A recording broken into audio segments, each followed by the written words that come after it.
Emmanuel Macron is using the Brexit fishing row as a clever ploy to appear nationalistic and whip up support among French fishermen ahead of the presidential election, the BBC's Katya Adler has said. The French president has taken a tough line on fishing rights, one of the most contentious topics in the stalled post-Brexit talks between the UK and the EU. But his attempts to appear a fierce defender of French trawlermen is not just for the good of his country's fishing industry, as he has the 2022 presidential election weighing heavily on his mind. Mr. Macron's approval rating has taken a deep dive in recent months over his handling of the coronavirus pandemic. And as trade talks between David Frost and Michel Barnier reach a crisis point, Mr. Macron is sticking to his guns while he continues to assure French fishermen he has their back. The BBC's Europe editor said Mr. Macron is determined to win the support of voters in coastal communities as he prepares to be challenged by his rival Marine Le Pen. Ms. Adler tweeted, "Macron is focused on upcoming French presidential elections.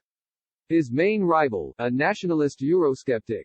When he insists publicly about maintaining French fishing rights in UK waters because they didn't choose #Brexit, his aim is to sound nationalist and show leaving EU is costly."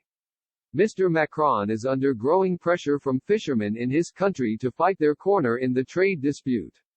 They fear losing access to Britain's rich fishing grounds will cause their sector to be decimated overnight. The president this week indicated he was prepared to stick to his hard line on the topic.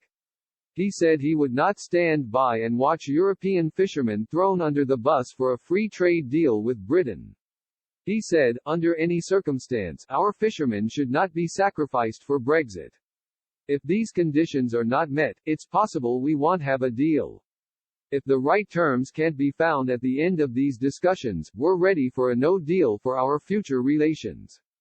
The French government is understood to have slapped down the UK's offer of a 3-year fishing transition period. Lord Frost's team suggested quotas for European fishermen could be gradually reduced over 3 years under the proposal. But France refused to agree to the plan, insisting its fishermen would rather see a no-deal exit.